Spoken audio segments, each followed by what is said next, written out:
Dans l'épisode du 25 août d'Un si grand soleil, Manu prévient Becker qu'il va interroger les amis de Maxime, le jeune de 14 ans mort d'une crise cardiaque après avoir consommé de la Buddha Blue. Chez lui, Becker parle de cette nouvelle affaire à Janet qui lui confirme que cette substance 200 fois plus forte que le cannabis peut effectivement provoquer des AVC et des crises cardiaques. Pendant ce temps au lycée, Tom envoie une notification groupée anonyme à tous les élèves grâce à une app de messagerie temporaire pour les informer qu'ils n'ont qu'à le contacter pour obtenir de la Buddha Blue. Au commissariat, après avoir interrogé les amis de la victime, Manu débriefie auprès de Becker. Il lui explique que Maxime était un jeune sans histoire qui ne buvait et ne fumait pas. Selon ses amis cependant, il s'était mis à fréquenter des consommateurs de Buddha Blue puis a ensuite contacté un dealer pour s'en procurer. Son portable est donc en cours d'analyse pour tenter de retrouver la trace du dealer. De son côté, Marc avertit Louis de cette nouvelle drogue et lui apprend qu'un jeune de 14 ans en est récemment mort.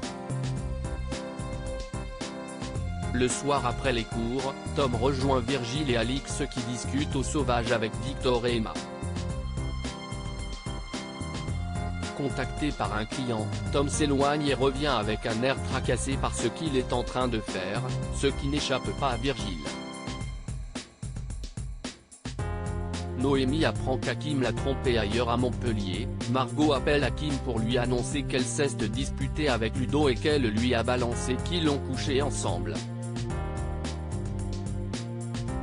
Elle ajoute que même s'ils se sont séparés, ça ne veut pas dire qu'elle veut se mettre avec lui.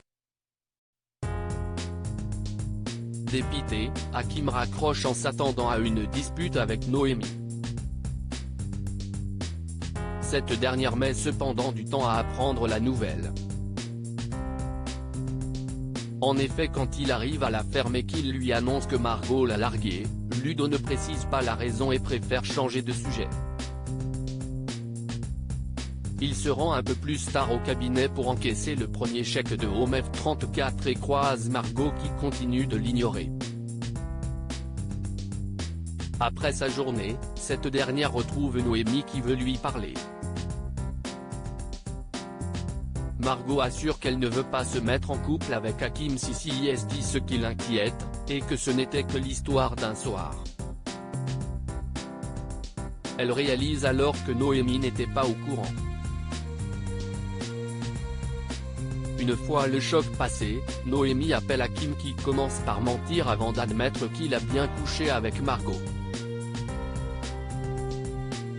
Il remet ensuite la faute sur Noémie et n'assume aucune de ses actions, poussant son ex à raccrocher.